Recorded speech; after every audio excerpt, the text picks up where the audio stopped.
Hi there.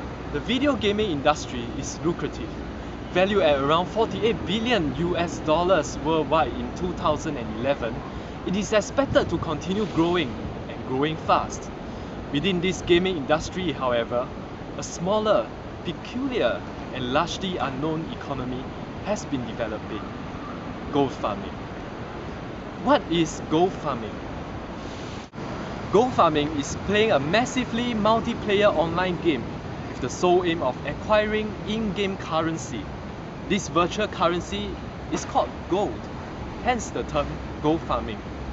Players who farm this virtual wealth then sell them to other players in exchange for real-world cash. This creates many questions. Why would people spend real money on virtual goods? How are such transactions even possible? In this episode of My Place in This World, we answer these questions and more as we explore the trade of gold farming.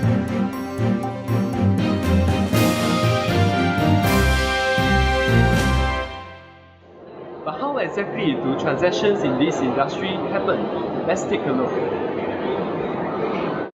Let's follow Oliver, a casual gamer in Singapore. Oliver is a full-time student in Singapore Management University and spends a large amount of time studying. This causes him to fall behind in the virtual world of Warcraft. In order to help himself get ahead of other characters, Oliver resorts to buying virtual currency to buy himself epic weapons and armor. Oliver easily finds websites selling virtual currency and goods with a simple search on Google, and he picks up one that offers the best rates. He chooses the amount that he needs and makes payment via PayPal, a well-recognized payment service. This money is transferred to the account of a gold farm manager, who then instructs an employee to trade the ordered amount of gold to Oliver. The transaction is complete within an hour. Oliver is now able to get ahead of the bell curve in SMU and get ahead of the game in World of Warcraft.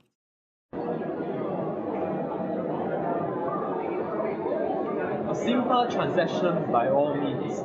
So why has it become so prevalent only in the recent years? What exactly has enabled this industry to develop? In the next segment of the video, we take a look at some of the factors which have led to the industry's development. So what has made gold farming even possible in today's world? The answer lies in globalization and global inequality.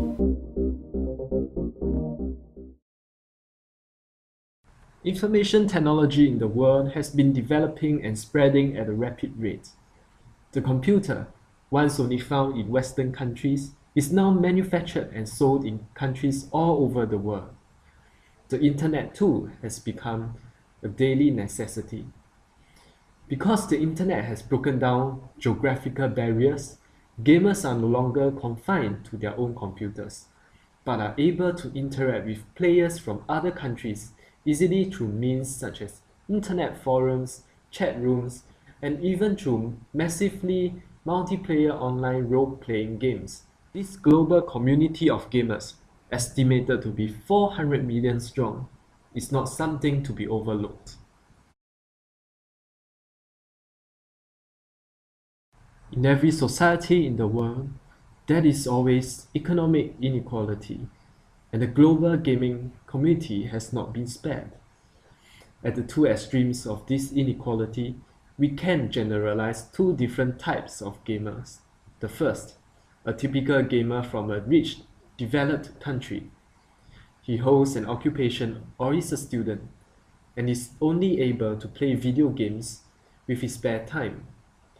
The second, a poor citizen in a less developed country, unemployed or in a job that pays very little. The first gamer is unable to progress much in his virtual world because he is unable to invest time in it. The second, however, spends most of his day playing and is able to acquire a lot of virtual wealth. Global inequality. with a spectrum of countries at different developmental stage, has led people in different countries to value time and money differently.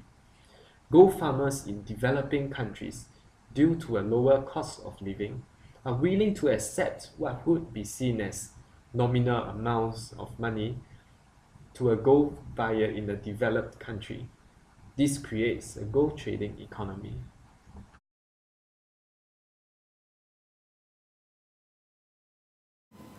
Widespread technology and the ease of transactions has made gold farming a global industry. Gamers from developed countries form the demand for gold. Supply is provided mostly by developing countries like China, North Korea, Mexico, and Russia. It is estimated that 80% of the world's gold farmers are in China. Over 100,000 of them are full-time gold farmers, some rumored to be working in sweatshop-like conditions and even from prison. As transfers of gold takes place in the virtual world, and transfers of money takes place in the real world, the value of gold trading is of great concern to a major actor in the global political economy.